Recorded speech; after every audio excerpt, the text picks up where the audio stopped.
Hello, welcome to Books and Brews, the place where beer and literature meet.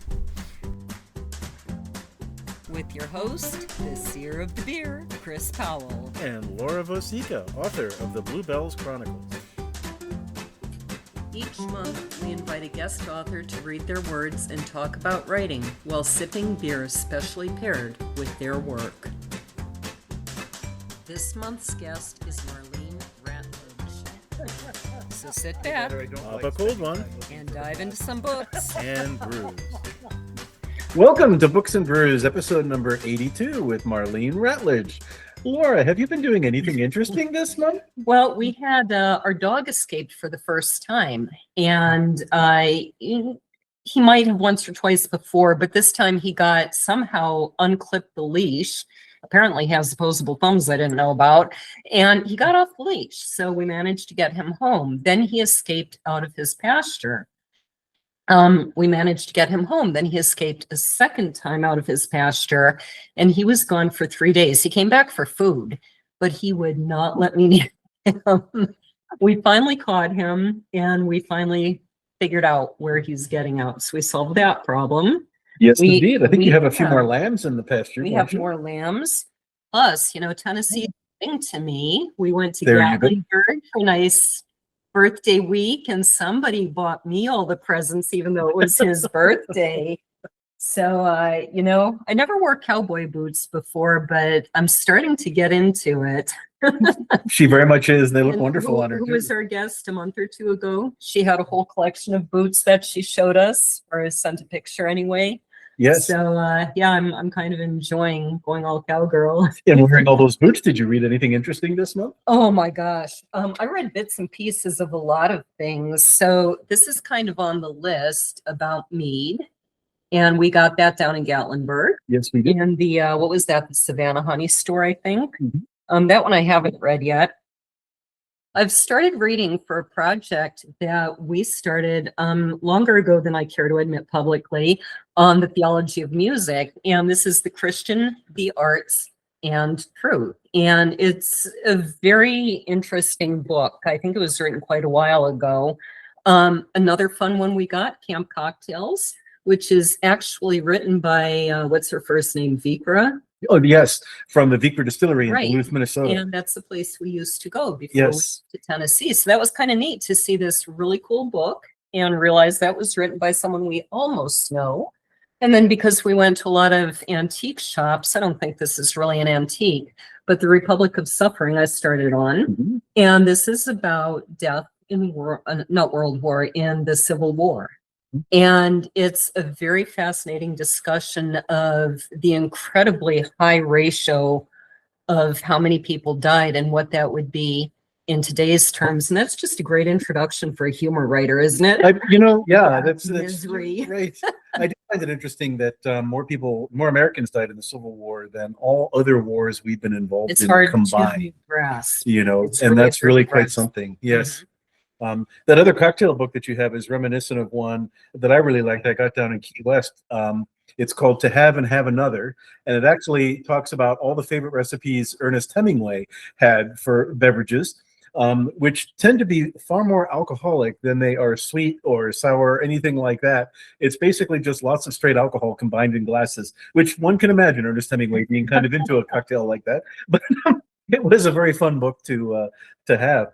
So I'm guessing our guest is rather interesting. What would you have to say about that? But of Laura? course, well, I don't know. Should we introduce her by her real name or her nickname that her students had for her? We have today Mrs. Rat, or Ms. Rat. So we have today, I believe you're coming to us from Georgia, right? That's correct. Okay, I know a few people who live in that area. So Marlene and her family have experienced a number of tragedies and frightening experiences, any one of which could have been their undoing. If she could find one little spark of humor in that tangle of fears, she could make life better. She is a Southern humorist who enjoys a bit of the dark side. After nearly 35 years of teaching and counseling adolescents and their parents, she retired only to begin writing the Hey Y'all column for Gwinnett Citizen Newspaper, and for Anything Goes for Inspirations for a Better World online magazine. In 2020, she received the Georgia Independent Author of the Year Award and the Christian Women Writers Award for Life is Hard. I'm sorry. There was more punctuation there than I was supposed to observe. She won the award for Life is Hard, Soften It with Laughter. Another book, A Place with a Past, received the GIAYA in 2021, and you'll have to explain what that is in a minute. Ladies of All Nations International presented Marlene with the Global Woman of Courage Award. And that is our guest today. Why don't you start off? I know we're supposed to start with the first drink, but what is the Global Woman of Courage Award? It is an international group of women helping women. And when I say international, I think they have somebody from every continent in the world. It's an extensive organization. What was your award based on?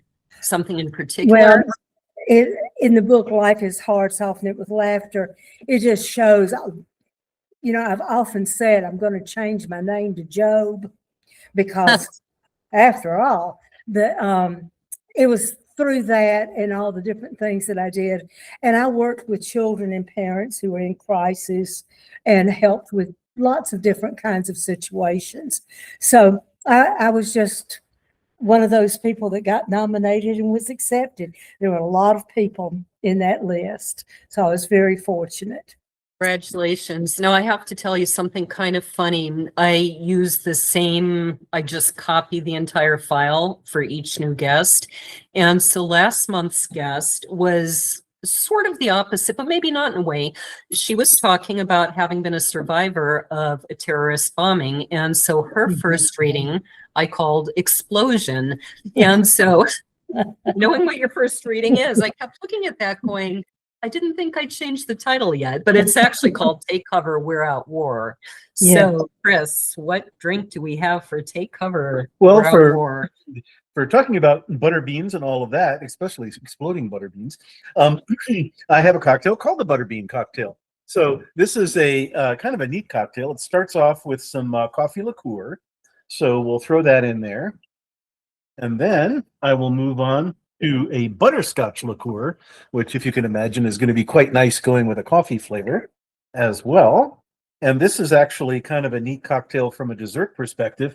We're going to actually throw in some cream in order to kind of smooth out this wonderful drink, making a wonderful mess here at the table, as any good bartender should, So I'm going to shake up those three ingredients together. And when I serve it in the martini glass, I'll strain it out of the ice-filled shaker, and then I'll drop in just a tiny little drop of vanilla in order to kind of make it even a little bit more fun. And we have chilled these martini glasses in order to, because it is sort of a nice dessert drink, in order to keep it nicely chilled. I always love drinks like these because basically it's like dessert in a glass with a kick. So I will put in just a little bit. Hold on one second. This is what it looks like so far. In the past, we've had some drinks that actually change color when you add an ingredient. Let me stir that when You see a little bit of the vanilla in there. If you could just pass it through the screen. Right, exactly. You need to work on that. I really do need to do that. Yeah. Cheers. Cheers. Okay, that's awesomely delicious. I bet it is. Really good. That does not taste like an explosion at all, though. No, I suppose it could allow you to better tolerate explosions. The Yeah, more I of these think that so. you had. I was thinking the same. This is, Yeah. Help you recover after the explosion. and Yes, relax indeed. during the explosions. So go ahead. All right. Well, my first story is Take Cover, We're at War. Well, okay, it turns out we weren't exactly at war, but it sure sounded that way. It was early one Sunday morning when gunshots started going off in our basement. We were all sound asleep. My daddy was a detective for the City of Atlanta Board of Education and the City of Atlanta Police Department. He met my dates with a .38 Smith & Wesson on his hip, And I grew up thinking that everywhere we went, I was supposed to have a 6'4" man with a 38 on his hip. Maybe most people didn't, but I did. Daddy had a call that had taken him out during the night. I think he'd gotten home around 4 or 5 in the morning. We were all blissfully asleep when the first shot sounded around 6 o'clock. That's what woke me up. I know that I heard several more shots going off after that. I ran to the basement door calling Puddles, our dog. Thankfully, Puddles was upstairs and not in range of gunfire. Daddy came running down the hall in his t-shirts, his jockey shorts, and a 38. Mama was behind him saying, "What is that? I've got the shotgun." Mama grew up on a farm. She could handle any firearm you gave her. I think I was thinking, why can't I have a gun too? Puddles was barking in his loudest voice, going, "Let me at 'em. I'll protect my family." About the time Daddy hit the turn in the steps going downstairs, a volley of shots rang out. And the stench. Oh, Lord, what had been killed in this basement and how long ago it had died, I don't know, but oh, it smelled. Puddles looked back to me and said, "What, me? I might roll around in dead stuff, but this stuff is just too awful." Back in the summer, Mama had canned and frozen a lot of vegetables. One of our favorite meals was her homemade vegetable soup. It had tomatoes, corn, cabbage, and butter beans. Apparently, the butter beans had fermented and they exploded. Yes, 34 mason jars of vegetable soup had assaulted my family early that morning. Daddy came upstairs, still with the 38 in his hand. "Honey, I think we should just wait until they all explode and then start the cleanup." Every couple of minutes, another one would go off. Soon it was over. I was told to stay upstairs and keep Puddles with me. Glass was everywhere, and so was the stinky slime. Daddy got a flat shovel, a trash can, and started scooping up the mess. Mama was scooping with a smaller shovel behind him to get the smaller bits and pieces. They filled one of those big metal garbage cans and took it outside. Buzzards started dropping from the sky. Little X's appeared over their eyes. Their little back feet were just up in the air like this. They were dead. They couldn't take it either. Animals of all sorts started an exodus from around our house. Puddles was begging to go outside where the air might be fresher. Once the worst of the cleanup was made, we all began mopping with disinfectant, and we mopped. And then we mopped some more. All of the windows in the house were open. The attic fan was going, sucking fresh air in as fast as it could. It took us about 3 hours to clean up that mess. Mama never made vegetable soup to freeze again. She would only make it fresh. There was never a time that we had vegetable soup that the Butterbean War was not discussed. We laughed about it for years. We didn't laugh about it that morning, though. I bet not. This is the nightmare that some of our friends in our homesteading group fear. There are several who are very afraid of trying their hand at canning, either this, now that they've heard this, or poison everybody. I haven't tried canning yet, so I never will know. At least not butter beans. So you started in education. What did you teach? I was an art teacher and for high school. And when I started, we were a small school, about 580 students. And in that school, I had almost everyone. And I had all of the special needs children too. So it was there that I got the nickname of Miss Rat. My students, the first day I wrote my name on the board, Marlene Ratledge, and one of the hands came up and says, "How you say your name?" And I said, "Ratledge." Somebody else said, "I don't think I can say that. You're going to be art woman from now on." Well, I still am art woman for a number of those kids, but I became Miss Rat. And eventually I became Miss Rat Wrights. But I have got probably 100, maybe more, mice and rats that my students have given me over the years. I've got jewelry You name it, I've got it, and it's got a rat on it. So, what can I say? Like rats and mice, or is it Well, more I that- never really did before, but I've come to appreciate having a lot of mice around. Right, right. We're doing our darndest to make sure we don't have We mice. exterminate as many mice as we can, yes. So yeah, this is a terrible story. I found out we've got these big Norway rats on our property. And so what happened is we live on 21 acres and we live on a circle. So around the outer edge, there are some kind of nicer, trailer type homes, but nice ones. And then a few of us with acreage. And on the inside of the circle is a trailer park. And so one of our farm hands lived in that trailer park, and he said the reason there are so many rats here is because one of the residents there was breeding rats to sell to animal stores for their snakes and things. And when she got evicted, she thought it would be a good idea, since she couldn't sell all those rats, to just let 50 rats go in the neighborhood.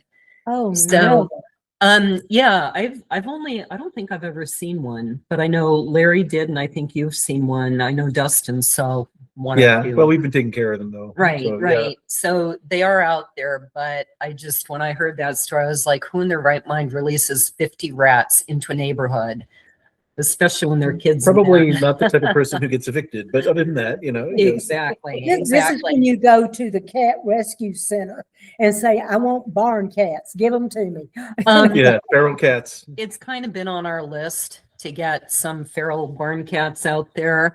So how did you get from teaching art to writing? Did you write all along, or did you only start later? No, I was a visual artist with drawing, ceramics, and printmaking were my areas of concentration. But I'd kind of always made up little stories. And when my son James was young, I made up stories for him and things like that. And I wrote a letter to the editor of The Patch, which is an AOL online newsletter. And the editor contacted me and said, would you write a column for us every week? And I said, well, I guess I could. So I did.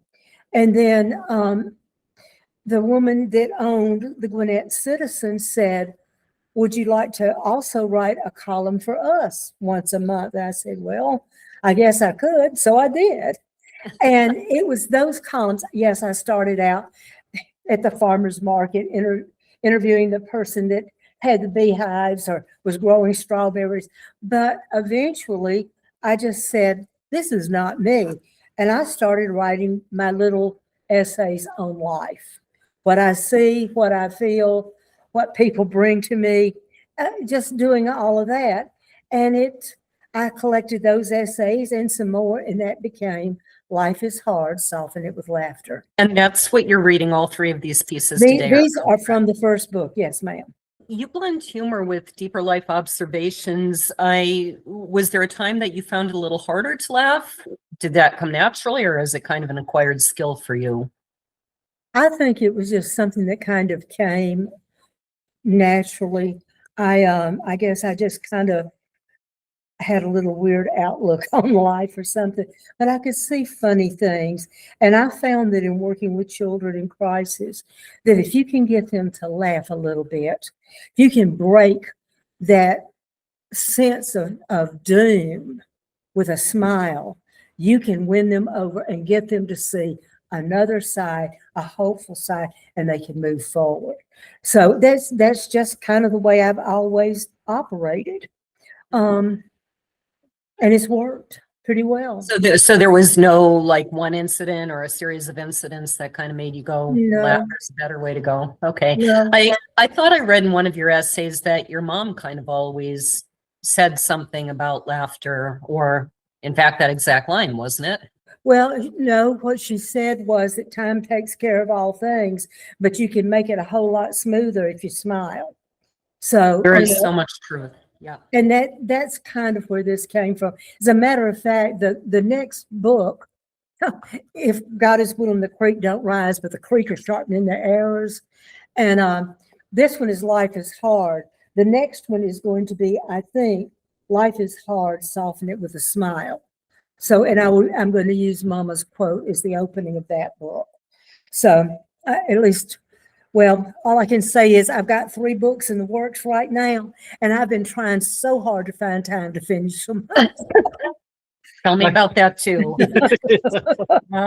You know, it's amazing. We have a farmhand, and yet somehow the day goes by, and all of a sudden, you know, the day's gone. And then I stay up till 3 in the morning and Getting writing done. Yes. I Right. understand. Listen, we need a wife, you know, the person that comes in and takes care of everything for us so we can write and do the things we like.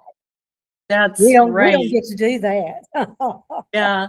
I wonder if you have any advice. There are going to be a lot of people out there going, yeah, easy for you to say. What if you heard my story? I can't laugh at that. What would you say to them?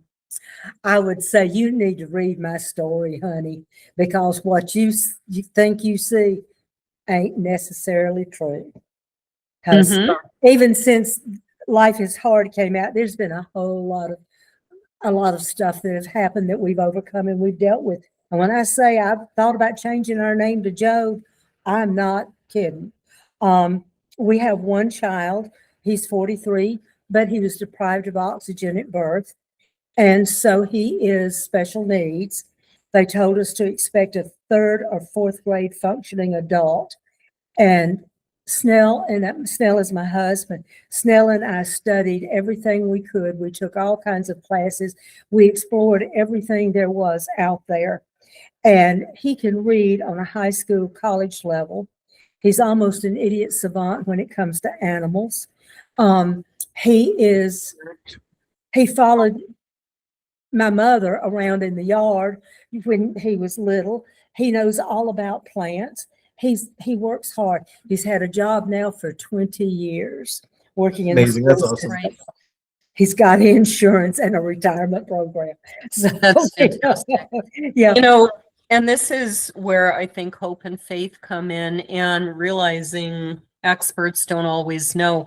I have a friend, I've been friends with them since I was 23. They're about 13 years older than me. And so at the time they had a 12-year-old son. I think he was 12 when I met him. He was born with a huge section of his brain missing that, medically speaking, he shouldn't be able to do anything. But when I met him, he was 12. He was taking down notes for his parents. He holds conversations with you. You'd almost not know there's anything wrong. That's wonderful. And he was supposed to, so according to the experts, you know, be in a bed hooked up to machines to keep him alive. And that was about all he was ever expected to do. But, and, you know, there are some difficulties because of that. And yet he went a million miles beyond what they were told. And that's would what James did. And this book right here, Tips, Tricks, and Techniques, I took out all the medical jargon and I put it into language that any parent can use. And it uses movement. It uses symbols. The reptilian brain, the first brain form, identifies with a circle before any other symbol or shape. And so it's how to use that to impart knowledge and sink it into long-term memory. You know, there's all that kind of stuff in it. And I've taught it for 40 years, you know. Would it be good for kids with autism too? Oh, yes, it is. Also, it is a good book for people whose parents are going into dementia and Alzheimer's, because it helps with long-time memory hooks, and which is what they need, because the short term is just not there. Right. So, yeah. That's amazing. And you came up with a lot of this on your own? Well, yes, and 3 classes that we took and trial and error. You know, I tell you one thing, James will never be seen with a green shirt on, because green is his most negative color. He learns worse in green than he does in blue and red. Those are his strong colors. It's very interesting. Is it different for each person? Yes. What is Yes. Each person, I have a little test. I use felt cloth in different colors, and I can go through and tell you what your strong positives and your strong weaknesses are so that you know what to avoid and what to use. For example, if you're trying to learn something and your strong positive color is blue, put a piece of blue poster board down on the table, and it acts as an invisible fence so that your eyes will not wander beyond that blue board. It'll keep you right in where you are. And then you can use a little piece of blue poster board. Poster board is not construction paper. Construction paper has black added into it so that it will intensify the colors. Poster board does not usually have that. But you can take a strip of that. Your eye can only see about 3, maybe 4 words. You use that to follow around. Now you've got kinetic energy, color, and you've got the language. So you've got 2 hooks into something. And flashcards are always circles in your strong favorite colors using dry erase markers and things like that. So it really does make a difference. That's amazing. I hope a lot of people will look into that. I think we have a lot of issues today with kids because of diet, because of a whole lot of things in our environment. Oh, And absolutely. they need more help than I think kids needed in the 50s. Mhm, I mhm. read that you're an excellent marksman and you were recommended to go to Emory University Olympic Training Program. Yes. What is that program and what is Well, your no, background? I learned to shoot when I was very young. I have my grandfather, my father, my uncle, and my only cousin all were in law enforcement. And we would go down to the farm in South Georgia and just shoot. Well, I was the only girl. You know, my mother grew up on that farm. They all knew how to shoot, but I would go down there with them and fire. My favorite weapon was a German Luger. So, but yeah, I can do pretty well. When I went to Paris Island on an educational program, they set us up to do target practice. It was my 49th birthday. The first shot went high and right. 49 shots went in the bullseye. Nice. So, yeah, but Nice. yes, I was a long distance swimmer, and this was when women were not on swim teams, and I had a really strong flat to point dive. I could come flat footed up and clear 2.5, 3 feet in a leap into a dive. And so they talked to us about going to Emory and for me training with the Olympics, but we just simply didn't have the money. Oh, that's a shame. Yeah. So, That could have been my claim to fame.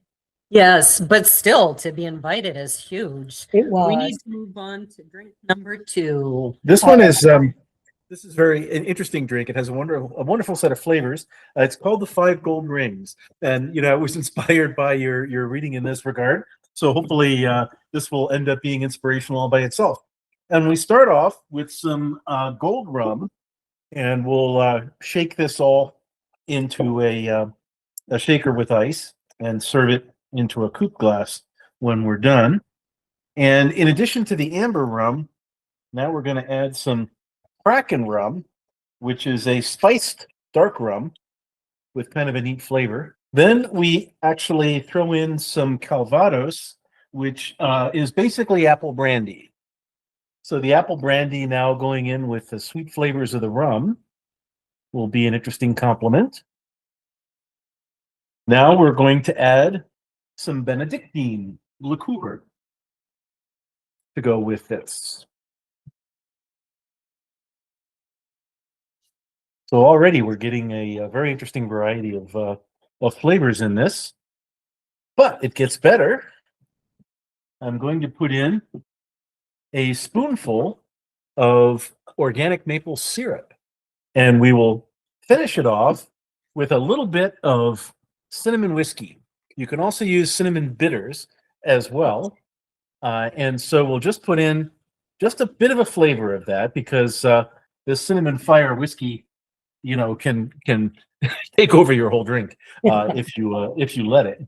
Once I finish shaking this, what I do with the coupe glass is rinse it with some absinthe. So if you've ever had absinthe, it has a bit of a licorice kind of a flavor to it, but in a very classic way. And so I rinse the chilled coupe glasses with absinthe. Now, absinthe itself has a very, very strong flavor. And so frequently we don't want to include the actual, like a quarter ounce of it or whatever in the drink because it'll overwhelm the drink. But you just kind of rinse it a bit and you're in a pretty good place. So now we have all these wonderful flavors. We're now ready to pour the drink into our coupe glasses. And we'll see how all these different flavors come together with all of the different rings we're about to hear about. So here's the drink, Laura. The 5 gold rings. Oh, those Cheers. are beautiful. I said I'd be drunk as a skunk by now. I was holding out for something with edible gold flakes. There are a lot of drinks that use that, but we didn't quite have time to find such a thing. Cheers. Well, and the glasses are even, that just rounds it out. That just makes it gorgeous. Yes, Doesn't I it? love those Really etched pretty. glasses. So They always give it yes, such a classical these feel. little glasses are coupe glasses. So COUPE. This is another winner. This is a And, very, very good drink. I think that we probably did not film ourselves after we've had the last of these 3 drinks. Now, are you putting together a book of these drinks? Actually have a plan for that. I started collecting them all He- together. He has, and I'm working on about 6 to 9 books right now. So that's why I understand. stay up till 3 in the morning because, so yeah, go ahead. Reading number 2, 5 gold rings. Okay. Are you a jewelry lover? I am. I adore rings. They are my most favorite form of jewelry. When I look at people, I notice their hands and I notice their jewelry, especially the rings. When going into a shop, I'm always drawn to the rings. I only have 10 fingers, but some of them will accommodate more than one ring. Am I gaudy? Well, yes, I am. I'm also very sentimental. I have a house full of sentimental things that no one will ever love but me. As long as I can, I will love them. When I'm gone, my friend who owns an antique store will come in and handle everything, and it'll go into our son's trust fund. What I'd like to tell you about right now is my collection of wedding rings. I wear 5 wedding rings at all times. This does not count my wedding ring that I received as a young bride in 1975. These rings all belong to someone else, but now they're mine. The 5 rings represent history, family, love, memories, and devotion. Mama and Daddy were married May 1st, 1944. He left for World War II shortly thereafter. I don't wear Mama's wedding ring and engagement ring every day. They fit on my little finger, and I wear them only when I dress up. So in addition to my own wedding rings, I add hers for number 7. Then there's a little ornate rose gold band that dates from the 1860s. I'm not sure who it belonged to, but it came down the family line. That makes 8 I wear on putting on real clothes days. On my left finger, I wear a gold band that Mama received on May 1st, 1945, their first anniversary. Daddy had sent it from Germany. He found it wedged in a train track there, and he figured it probably belonged to a refugee. It's inscribed 25.11.39A.SCH. He assumed that whoever it belonged to would no longer have a need for that ring, and he sent it home. Mama put it on her finger May 1st, 1945, and it came off January 31st, 2012. When it was given to me at Mama's funeral, I put it on my left ring finger, and there it has remained. Daddy was a tall man, and he wore a size 13 ring. He had big hands, working man hands. And his ring had an inscription inside of it. Mama said it had been engraved with orange blossoms, but they had all been worn away now. But Daddy's ring was cut down so that I still have the inscription inside. It goes on my left thumb, and there it stays. Next to it is his mother's ring. Again, just a simple gold band. The third ring is one that I bought for my husband, Snell. He thought that he had lost his wedding band. We went all over everywhere, never could find it. Well, I bought this. It is an antique Victorian ring. It's in yellow gold, but it has green gold flowers with rose gold centers. And it too is almost slick now.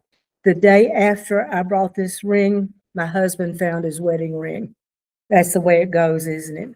The last ring, the fourth ring on my thumb, belonged to my Aunt Hazel, my mother's younger sister.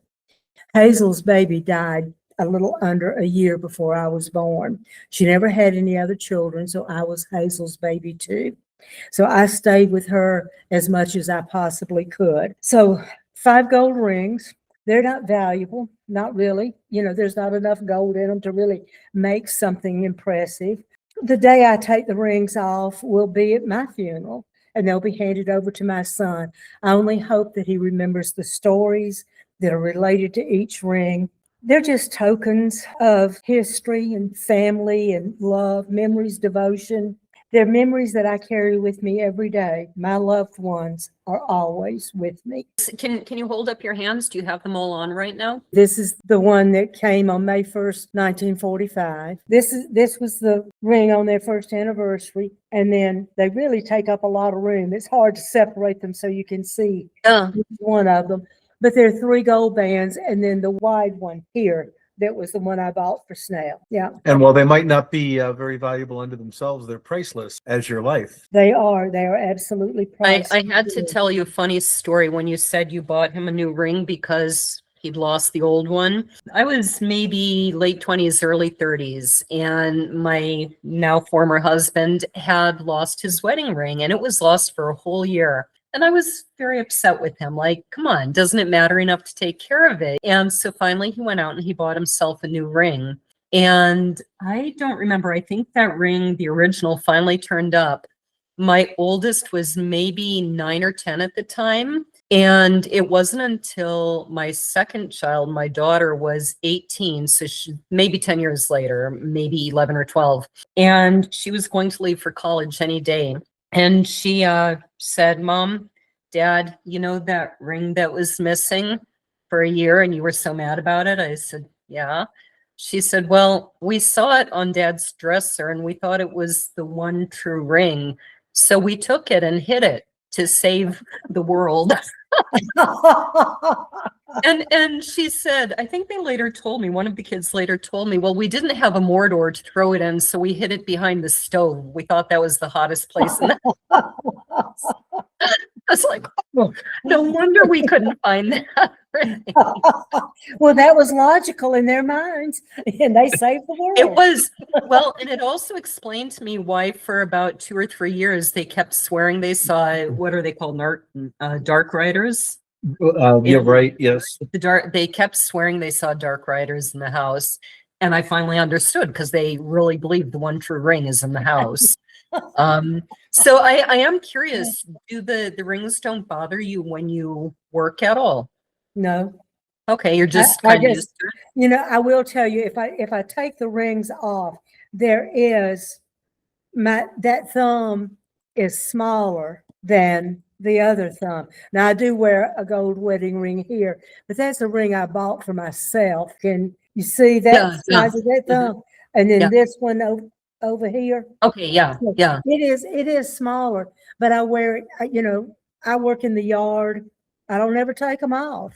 The only time I ever took any of them off was I had broken my hand and I had to take Mama's ring off while that healed. Otherwise, they're always there. I was really interested that 2 of these rings, the rose gold ring and the ring found on the track, you don't know who they belong to, but you still feel sentimentality. Is that because of the stories behind them? Well, you know, no, I don't know anything about this ring other than, I keep forgetting that I have to hold things up. This ring other than Daddy sent it to Mama. And so that was, you know, theirs. The little rose gold ring, My Aunt Hazel found that going through some of her stuff. My mother was named after my grandfather's sister, Mary Grace, and Mary Grace was killed in a fire. And my Aunt Hazel said that she thought that that little rose gold ring belonged to Mary Grace, but no one knows. And now, like I say, I only have one cousin that would know anything about it, and he knows nothing. So as far as I'm concerned, it belonged to the Smith Evans family, so I'll wear it with pride. So, and you have some interesting stories about your father in Germany, in addition to the ring he found. Oh, You yes, worked I on do. a very, very famous train, and you have a memento of that, don't you? I do. My father was on the 7th hospital train in Germany, and they were inside German borders. And Daddy could fix most anything. He had started out transporting German prisoners from Miami to whatever prison they were being sent to. But they found out that he was talented with repairing things and that he had a lot of medical background. So they transferred him to the 7th hospital train. And they brought in a train, a locomotive that was not functioning well. And it had 3 cars attached to it. There was Hitler's personal dining car, a train car that was more like an office, and then his car to sleep in. There were probably others, but these were the only ones they had. They were trying to get these cars into Allied territory. So they had come down the tracks from Germany, headed out toward the Allies, and the train was just not running right, and then it just absolutely stopped. So what happened was that somebody said, ask Rat, he can fix anything. So they went in and got Daddy, and he came out, and he worked on that engine for a long time. And I have to tell you, when Daddy was in the hospital before he died, and he was on a good bit of morphine, and I was staying there with him, we rebuilt that train engine. All the different monitors in the room were different things. And he'd tell me, I need a Phillips head. Here, Daddy. Okay. And he just worked like crazy repairing this. He'd hand that back to me and he'd say, I need a number 4 here, Daddy. No, that's a 5. Give me a 4. You know. So, but we did that all night long. And I think it's important for people to know there were no actual physical tools. Oh no, this was all That's Daddy. I don't know if you can see this picture. Yes. But that's my father in the 7th hospital train. He was pretty. He really was pretty. But anyway, he got the train up and he went into the captain. They were inventorying everything in those. And there was a captain that was in charge of all that. And he went to tell him what he had done, what they needed to do when they got into France, and what parts they needed to ask for. And the guy said, I can't believe you got us up and running and we're going to get out of here, because the German troops were moving in their direction. So he turned around and he reached over to Hitler's personal dining table and he picked this up. Can you see what it is? Oh, yes. But anyway, it was the cream picture off of Hitler's table, and it's got its identification mark from the inventory list. It's number 213 on his dining car list. And you can see, well, I know you can't see, but anyway, it's got the D and the R and the Yep. swastika I can see the and D all and R. that up there. But anyway, so that was given to him, and he said, when he got that, he thought, well, we're going to win this thing. We're going to win this thing. So I ask you, I'm assuming he didn't actually ever see Hitler. This was after Hitler killed him. No, Hitler was still alive. They had captured this train. He had a number of different trains set up. Okay. But this was the one that they had captured and they were pulling back over to the Allied side. And when I'm gone, this and the 786 letters that my father wrote will be sent to the War Museum. There is a place that collects all of the letters from all wars. And then this cream picture will go. There is a set in the War Museum, and it is missing this piece. So, You really have a piece of history. We found an Yes. interesting find in, what was the name of the town? Waynesville, something like that. In Missouri. Yeah, we Mhm. found an antique store and it had what has to be one of the few remaining children's textbooks from the Mhm. 1930s in Germany. I can read enough German that, you know, it was something to read this and see how they were propagandizing these children. And my uncle was ordained, my great uncle was ordained like 1936, something like that. He heard Hitler speak and he said that man could stand there and tell you black was white and you'd be nodding your head, even as your brain's going, no, it's not. And yet you'd be going, yeah, he's right. And Yeah. it's terrifying to think of someone with that much charisma. And it made me wonder, did your dad ever say, like, I could feel evil stepping into the car? Or was it just, you know, I was busy, didn't even think about it? Yeah, I don't know that he even went into the car until it was time Oh, okay. to let them know everything was ready. You got to remember, German was coming this way. They had wounded on his train. My daddy invented the hot shower and the hot water for the hospital trains. And every time he would pull into another place, he would show the other staff how to recreate that, so that the nurses no longer had to boil water on a pot-bellied stove and hope that they didn't spill the bowl with the tray. You know, they had the old cast iron kettles, but you're trying to deal with things. He rigged up so they could have hot water and they could have hot baths too. And they could take the wounded in on a gurney and clean them well with warm water. We need to move on to drink. Yes. So this one, based upon the wonderful story here, I had to, of course, bring out the drink called Skip and Go Naked. This is a famous drink. That's perfect. 100%. And so it's a simple drink, but one that's going to be very interesting to taste, I think. I've never had it myself, but it starts off with pink lemonade concentrate, which we're going to throw into a blender. And then what we do is we actually put in a beer with our pink lemonade concentrate. Then we're going to add rather impressive amount of vodka into this drink as well. I'm going to put in a bunch of ice for the blender to have some fun with. We were talking about jewelry. I love vintage and antique jewelry. My wedding ring is an antique, but I don't know if you can see this or not, but this is one of my very favorites. Let's see if I Hold it up. Yeah, Can you see it? It's a more or mouse. less. Yeah. It's What a is rat. it? It's a Oh, rat. it's a rat. It's Okay. a rat on a lens. Yeah, I can see it now. Yeah. And then the other side is quite detailed anyway. He's an oldie but a goodie. Yeah, He's that's one of neat. my favorite pieces. that- ever. It looks like it would be kind of heavy. I know it's there, but you just get used Okay. to it. You got to remember, I wear as many rings as I can get on and walk Right. out the door with. So. Right.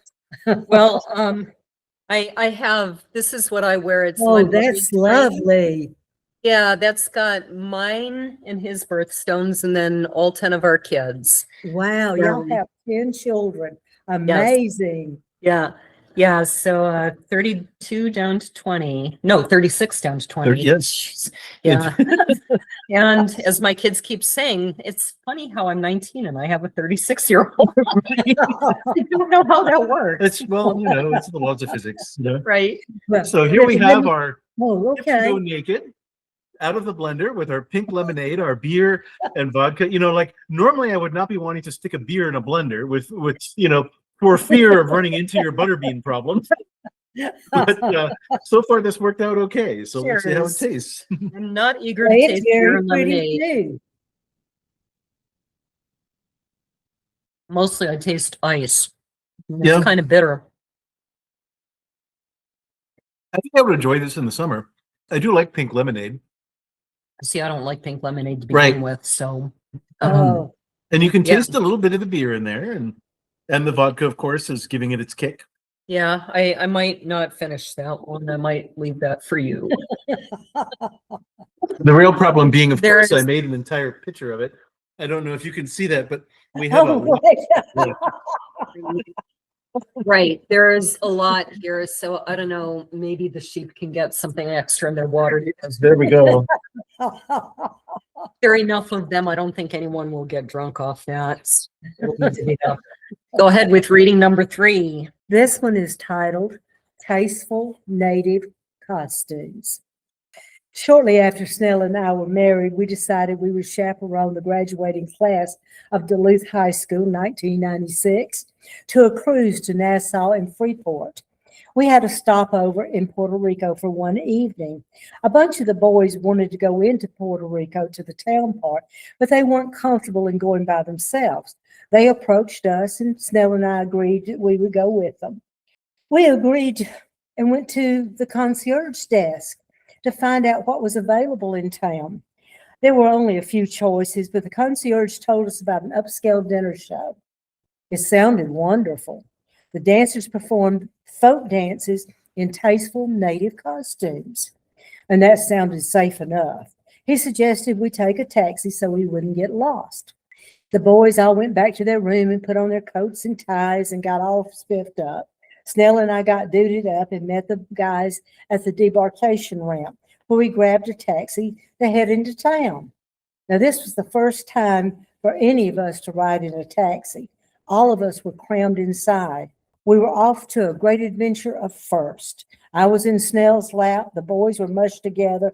Lots of excited laughter was flowing out of the taxi's windows. The first thing the taxi driver told us was to not walk around on the streets. He said to have the restaurant call for a taxi before we went outside, and then only to go out of the building to get into the taxi. Okay, maybe going into Puerto Rico to this night spot wasn't such a good idea. Snell and I had a bunch of 17 and 18-year-old young men with us, and we were headed into an area of such disrepute that even the taxi driver had warned us away. Well, we went through some interesting parts of town. We saw lots of people lounging against old cars. Many were smoking and drinking and sharing a bottle. Several young and not so young women were there, too. The boys were quick to point out the various makes and models of the old vehicles, and thank goodness they didn't pay a lot of attention to the entertainment that the men and women seemed to be having in and around the old cars. Yep, we were driving a bunch of innocents into the heart of the den of iniquity. We got to the restaurant. It was brightly lit and was very attractive on the outside. It was nearly as black as the inside of a buzzard's guts on the inside. After we cut through the smoke and were seated, we had a good vantage point facing the stage. We were placed on a long table, not in a circle, not across from each other, but side by side. This was because the floor show was so good that the restaurateur didn't want the audience to miss a minute of the artistry of folk dances and tasteful native costumes. All of us were excited and laughing and talking together. None of the boys nor myself had ever been to a real live show. We didn't know what to expect, but the meal was good and the music playing was very nice. Then the show began. The audience lights dimmed and dimmed and dimmed. If it hadn't been for the people at the next table smoking like chimneys, we would have not have been able to find our forks. The curtains parted. The dancers came out wearing elaborate feather headdresses and long flowing capes. They were beautiful. The lights were colorful, panning around the room and showcasing the various outfits. The dancers' backs were to us so that we could see the glorious capes and these long trailing headdresses. Then slowly, as a group, the dancers started moving. The feathers were gliding with the music. The dancers turned around to face the audience. There were some very creative folk dances with lots of interesting gyrations and G-strings. Males with stuffed G-strings and females with overflowing tassels that could turn in different directions. And who knew that gold lame was a Puerto Rican native material? Perfect. How did these I'll drink to boys that. react to this show? Right. Well, the funny thing was that they all kind of looked at me like mouths open. And I'm going, So when we got into the taxi, which we had called for us before we went outside, we got into the taxi and Mitchell Rowe, who had a speech impediment, and he spoke like, my name is Mitchell Rowe. He turned to me and he said, Miss Watt, what did we just see? And I told him, I said, don't tell your parents because I'll get fired. Ask what the parents' reaction did. Parents never found out.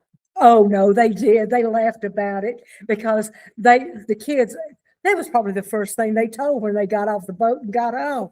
Listen, you're not going to believe what she took us to see. But they thought it was funny. And by this time, small school, I knew all the parents, you know. Right. So it was like they just came up and said, Gola May, you know, and I'm going, I didn't know, I swear. Tasteful Native Costume, Gold Lame, you know, just it's right. Tomato. Yeah. You had one article in the Gwinnett site about there's no such thing as being too Southern. What does being Southern mean to you? I mean, we're Northern transplants, so it's interesting to see how culturally different it is. But what does it mean to you to be Southern? I think that we have a little bit slower pace. I think that we appreciate things better. And I think we have really strong moral code and manners. We grew up, if you let somebody out of the street, they threw up their hand and said, hey, you said, you're welcome. If you stepped in front of somebody, you said, excuse me. People said, please and thank you. You know, Captain Kangaroo had it right. You say please and thank you, and people will respond. I think we tend to smile at people. I think we tend to be more generous with our feelings and allowing people to express theirs. You will never see a Southern person, male or female, turn their back on somebody that's in tears or in crisis. It just doesn't happen. I just think that our pace of life, which we are losing, is one that allows us to acknowledge people a little bit more, to talk with people, and to just have a few minutes of kindness to each other. I think that makes a lot of sense. I mean, I grew up saying, yes, ma'am, yes, sir, you know, to everyone. I still say it. Here, people believe in that, and they'll say, I appreciate you, you know, things like that in return. Whereas up north, if I said those types of things, yes, ma'am, yes, sir, I would tend to get looked at strangely. And I just always found that to be tough to accept. The one thing I will say that I think is eminently Southern is how many wonderful meanings there are to the phrase, bless your heart. Yes, there are. Although, you know, yes, there are. Yeah. You know, something else that I've seen that is dying in Southern culture. We dressed for events. When you went to a funeral, you went dressed for a funeral. You did not have on blue jeans and a ragged t-shirt. And if we had to go to the bank or the grocery store, we didn't wear jeans. We didn't dress up in high heels and stockings. God, to dress in stockings. I said, when hell would freeze over before I put on another pair of stockings when I retired. But we would dress in nicer clothes than what you would work in the yard in. And I see people who show up, and I think, I wouldn't work in the yard in that.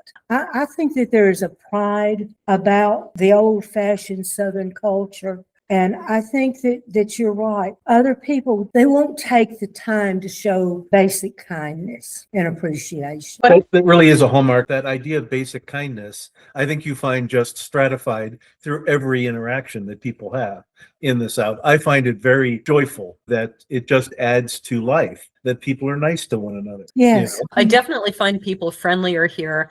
I grew up mostly in northern states. I grew up in the Air Force, so I was briefly in Biloxi, Mississippi. And that's the first time I realized this is a different world. You know, as Americans, we're not all the same. No. And that happened when my best friend, I was in fourth grade, her mother's boyfriend took us out for ice cream, and I thanked him. And her jaw hit the ground.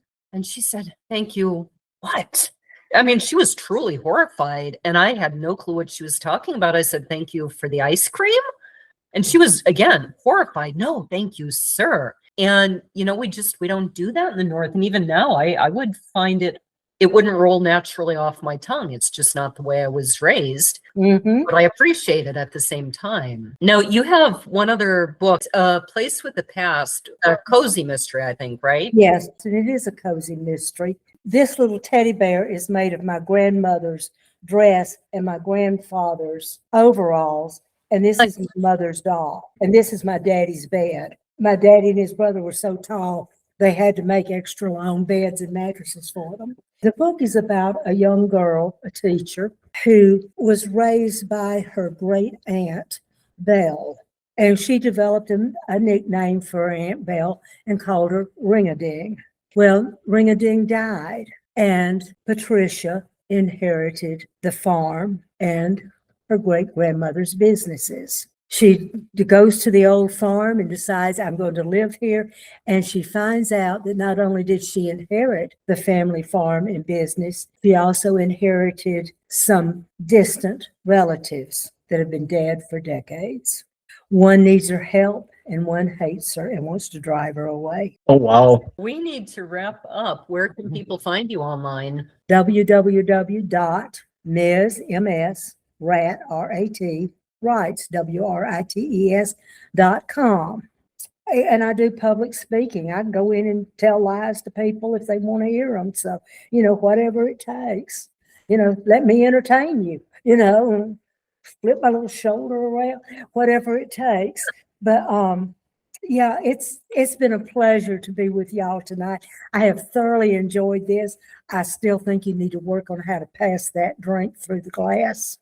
Because Indeed. I wanted that. He's a bit of an inventor. I'll figure it out. Yes, I will figure this out.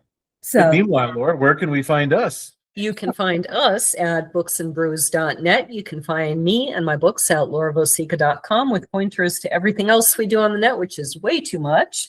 You can find our sponsor at gabrielshorn.press, and you can find the beautiful and lovely Ramses and all the other animals at glenmerrillfarms.wordpress.com. And who do we have upcoming next month, Laura? So we actually have a number of people lined up, some very interesting people, because the boring ones, I say, I'm not interested in interviewing you when they admit they're boring. So, next month we have Juliet Cutler on her stay in Africa, which is a really nice follow-up to Rebecca M. Zorno, who I recently interviewed, who talked about her time in the Peace Corps in Africa.